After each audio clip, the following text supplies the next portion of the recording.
Hi friends, welcome to Boom's Tamil. வாங்க இன்னைக்கு நம்ம டொமேட்டோ பவுடர் எப்படி வீட்லயே ரெடி பண்றது அப்படிங்கறது தான் இந்த வீடியோல நம்ம பார்க்க போறோம். ரொம்ப ஈஸியா இது அவன் வச்சு எப்படி பண்ணலாம், அவன் இல்லனாலும் எப்படி ரெடி பண்ணலாம் அப்படிங்கற ரெண்டு விஷயத்தையும் பார்க்க போறோம். எவ்வளவு ஈஸியா சீக்கிரமா ரெடி பண்ணிரலாம் அப்படிங்கறத நம்ம இந்த வீடியோல பார்க்க போறோம். வாங்க நம்ம வீடியோக்குள்ள போலாம். அப்படியே நம்ம வீடியோவை பார்த்துக்கிட்டே டொமேட்டோ பவுடர் ரெடி பண்ணிக்கிட்டே நம்ம வந்து இது எதுக்கெல்லாம் யூஸ் பண்ணலாம், எதுக்கெல்லாம் இது ரொம்ப நல்லா இருக்கும் அப்படிங்கறதையும் எனக்கு தெரிஞ்ச விஷயங்களை உங்களோட ஷேர் பண்ணிக்கிறேன். வாங்க இப்போ பாருங்க.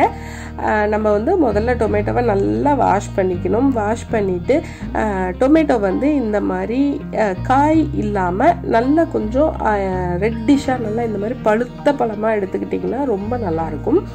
இப்போ அந்த பழத்தை வந்து காம்பை நம்ம கட் பண்ணிக்கலாம். ஃபர்ஸ்ட் இந்த ஒரு ஸ்லைஸ் மட்டும் அவாய்ட் பண்ணிக்கலாம். விட்டுட்டு மீதி எல்லாத்தையும் வந்து நம்ம வந்து ரவுண்டா ஸ்லைஸ் பண்ணிக்க போறோம்.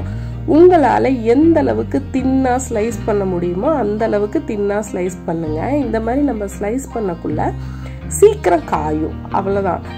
கொஞ்சம் திக்கா பண்ணீங்கன்னா கொஞ்சம் காயறதுக்கு இன்னும் ஒரு நாள் 2 நாள் லேட் ஆகும், அவ்வளவுதான் டிஃபரன்ஸோ தவிர மற்றபடி வேற எதுவும் இல்லை. கத்தியை நல்லா சாண பிடிச்சிக்கிட்டிங்கன்னா உங்களுக்கு ரொம்ப ஈஸியா கட் பண்றதுக்கு வரும். இந்த எப்படி சாண பிடிக்கிறது, நான் யூஸ் பண்ணுற கத்தி, இந்த டீட்டெயில்ஸை நான் ஆல்ரெடி உங்களுக்கு வீடியோ பண்ணியிருக்கேன். அந்த வீடியோவையும் கீழே டிஸ்கிரிப்ஷனில் தரேன், யூஸ் பண்ணிக்கோங்க. பாருங்கள், இப்போ பூரா பழத்தையும் நம்ம கட் பண்ணியாச்சு. இப்போ இதை நம்ம வந்து வெயிலில் கவரில் காய வைக்க போகிறோம். காம்பெல்லாம் பாருங்கள் தனியாக ரிமூவ் பண்ணியாச்சு, இந்த காம்பு வேண்டாம். இப்போ நம்ம இந்த மாதிரி வெயிலில் காய வைக்க போகிறோம். இப்போ காயட்டும். இது வந்து முதல் நாள், இது வந்து 2வது நாள்.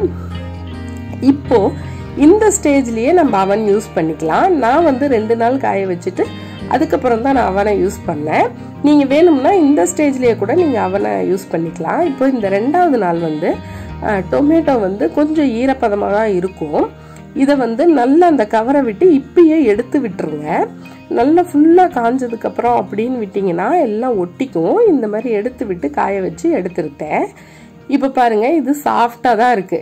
உங்களுக்கு இந்த ஸ்டேஜ்லேயே இன்னும் ஒரு 2 days 3 நீங்கள் வெயிலையே காய வச்சிங்கன்னா உங்களுக்கு நல்லா காஞ்சி கிறிஸ்பியாக கிடைக்கும். பட் நம்ம வந்து இந்த 2 நாள் மட்டும் வெயிலில் காய வச்சுட்டு இப்போ அவனில் எப்படி நம்ம ஈஸியாக சீக்கிரமாக ட்ரை பண்ணலாம் அப்படிங்கிறத நம்ம பார்க்க போகிறோம். இன்னும் ஒரு 2 days நீங்கள் வெயிலையே கூட காய வச்சு எடுத்துக்கலாம். அவன் இருக்கவங்க இந்த மாதிரி யூஸ் பண்ணிக்கோங்கிறதுக்காக இந்த மெத்தடையும் நான் காட்டியிருக்கேன். இப்போ பாருங்க, கொஞ்சமாக ஒரு அகலமான அவன் பிளேட்டில் போட்டு நான் வந்து 1 minute வைக்க போகிறேன். 30 செகண்ட் 1 minute நான் வச்சுருக்கேன்.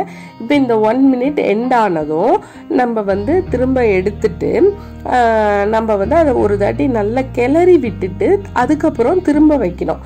நம்ம ஒட்டுக்க 2 minutes 3 minutes அந்த மாதிரி நம்ம வைக்கக்கூடாது. அந்த மாதிரி வச்சிங்கன்னா இப்போ பாருங்க, இதுவே அந்த ஈரம் வந்து எனக்கு கைக்கு நல்லா தெரியுது. நீங்கள் ஒட்டுக்க அந்த மாதிரி வச்சிங்கன்னா தீஞ்சிடும். சென்டரில் அவுட்டர்லாம் மட்டும் தீஞ்சிடும். 1 minute-க்கும் ஒவ்வொரு தாட்டி நம்ம எடுத்து கிளறி விட்டுட்டு அதுக்கப்புறம் திரும்ப வைக்கணும். நான் இப்போ வந்து இன்னொரு 1 minute வச்சுக்கிறேன். இப்போ டோட்டலி 2 minutes தான் வச்சுருக்கோம். இப்போ பாருங்க, அந்த சாஃப்ட்னஸ் எல்லாம் போய் நல்லா இப்பயே ஒரு 50%க்கு மேலே நல்லா ட்ரை ஆயிடுச்சு. இப்போ இதை வந்து நான் ஒரு தட்டில் மாற்றிக்க போகிறேன். இதை வந்து ஒரு தட்டில் மாற்றிட்டு பாருங்கள் எவ்வளோ கிறிஸ்பாக இருக்குன்னு. இப்போ இதுக்கும் அதுக்கும் இருக்கிற வித்தியாசத்தை பார்க்கலாம். அங்கே பாருங்கள், அது பிடிச்சா நமக்கு வந்து அப்படியே லப்பர் மாதிரி அப்படியே நிற்கிது உருண்டையாக. இது நல்லா காஞ்சிருச்சு. ஜஸ்ட் 2 minutes தாங்க வச்சுருக்கோம், அதுக்கே இந்த டிஃப்ரென்ஸ். இது வந்து உங்கள் அவனோட ஹீட்டை பொறுத்தும் நீங்கள் வந்து எவ்வளோ குவான்டிட்டி வைக்கிறீங்க, அது எந்த அளவுக்கு காஞ்சிருக்குங்கிறத பொறுத்து உங்களுக்கு வந்து டைமிங் வந்து வேரியேஷன் ஆகும். இப்போ நான் ஃபஸ்ட்டு போட்டதை விட செகண்ட் டைம் போடக்குள்ள இன்னும் கொஞ்சம் சேர்த்து இருக்கிறத பூரா உள்ள வச்சுட்டேன். இப்போ இதை வந்து நான் 3 minutes வச்சுருக்கேன். 3 minutes-ம் 1 minute-க்கு ஒரு தாட்டி எடுத்து கிளறிட்டு திரும்ப உள்ள வச்சு அந்த மாதிரி வச்சுருக்கேன். இப்போ திரும்ப இதை வந்து பூராத்தையும் நான் தட்டில் போட்டு ஒரு 2 நிமிஷத்துலேருந்து ஒரு 5 நிமிஷம் ஆற விட்டேன். நல்லா ஆறுனதுக்கப்புறம் இதை எல்லாத்தையும் திரும்ப எல்லாம் ஒன்று சேர்த்துக்கணும். இப்போ இது எல்லாமே பாருங்கள், இப்போவும் இன்னும் கொஞ்சம் சாஃப்டாக தான் இருக்குது, ஃபுல் கிறிஸ்ப் ஆகலை. அதனால் இப்போ வந்து இது நல்லா ஆறினதுக்கப்புறம் இப்போ இது எல்லாத்தையும் நம்ம திரும்ப ஒன்று சேர்த்தி ஒரு 1 மினிட் 2 மினிட் அந்தளவுக்கு மட்டும் நான் வந்து மொத்தமாகவே 2 மினிட்ஸ் தான் வச்சேன். 2 மினிட்ஸையும் மொத்தமாக வைக்கல, 1 மினிட்டாக தான், எல்லாமே 1 மினிட்டாக தான் வைக்கணும். இப்போ இதை நான் திரும்ப வந்து ஒரு 2 மினிட்ஸ் வச்சு எடுத்துக்கிறேன். இப்போ பாருங்கள் 2 மினிட்ஸ் வச்சு எடுத்தாச்சு. வச்சு எடுத்ததுக்கப்புறம் நல்லா இதை வந்து தட்டில் கொட்டி நம்ம ஆற விட்டோம்னா நல்லா பாருங்கள் இப்பயே கொஞ்சம் இந்த கலர் மாற ஆரம்பிச்சிடுச்சு. இந்த மாதிரி கலர் மாறக்கூடாது, மாறுற ஸ்டேஜுக்கு மேலே வச்சிடாதீங்க. கொஞ்சம் கலர் மாறினா கூட அந்த ஸ்டேஜ்லேயே நிறுத்திடுங்க.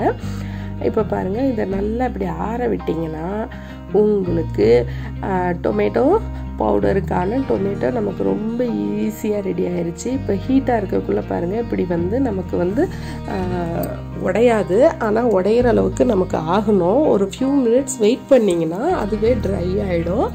அந்த ஹீட் குறைய குறைய உங்களுக்கு நல்லா கிறிஸ்பியாக கிடச்சிரும். அங்கே பாருங்கள் எவ்வளோ மொறுன்னு மிஞ்சி போனால் நான் வந்து 10 நிமிஷம் அவனில் வச்சது 5-6 நிமிஷம் இருக்கும். நான் செஞ்ச டைமிங் வந்து எனக்கு 15 to 20 மினிட்ஸ் தான் இதோட ஸ்பெண்ட் பண்ணியிருப்பேன். அந்தளவுக்கு சாஃப்டாக இருந்தது. நமக்கு எவ்வளோ ஈஸியாக சீக்கிரமாக கிறிஸ்பியாக கிடச்சிருச்சு பாருங்கள் உடஞ்சி கொட்டுது.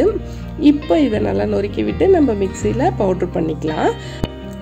இதை எதுக்கெல்லாம் யூஸ் பண்ணலாம் அப்படின்னா நம்ம வந்து ஃப்ரைடு ஐட்டம்ஸ் நம்ம பாப்கார்னுக்கு யூஸ் பண்ணலாம், குர்குரே மாதிரி நம்ம வீட்டில் செய்கிற மாதிரி இருந்தால் அதுக்கு யூஸ் பண்ணலாம், பொரி மசால் பொரியெல்லாம் செய்கிறோன்னா அதுக்கு யூஸ் பண்ணலாம், சாட் ஐட்டம்ஸ் எல்லாத்துக்குமே இந்த டொமேட்டோ பவுடர் யூஸ் பண்ணலாம், பொரியல் இந்த மாதிரி நம்ம பீஸா அந்த மாதிரி இதெல்லாம் ஏதாவது பண்ணுறோம்னா அதுக்கு டாப்பிங்காக யூஸ் பண்ணலாம்.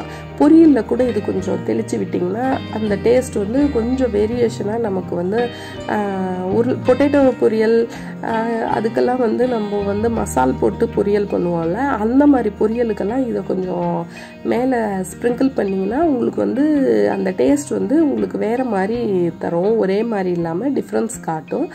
இந்த மாதிரி எல்லா விதத்துக்கும் யூஸ் பண்ணிக்கலாம், ரொம்ப சூப்பராக இருக்கும். இப்போ பாருங்கள் நமக்கு சூப்பராக ரெடி ஆகிடுச்சு. இப்போ இது வந்து கொஞ்சம் லைட்டாக ரஃப் இருக்குது, நான் வந்து ஜலிக்கலை. உங்களுக்கு வேணும்னா நீங்கள் ஜலிச்சுக்கோங்க, நான் அப்படியே தான் ஸ்டோர் பண்ணிக்கிறேன். இதை நீங்கள் ஃப்ரிட்ஜில் ஸ்டோர் பண்ணி ரொம்ப நாளைக்கு யூஸ் பண்ணலாம், ரொம்ப சூப்பராக இருக்கும். அவசியம் ட்ரை பண்ணி பாருங்கள். இதே மாதிரி உபயோகமான அடுத்தடுத்த வீடியோவில் சந்திப்போம். பாய்.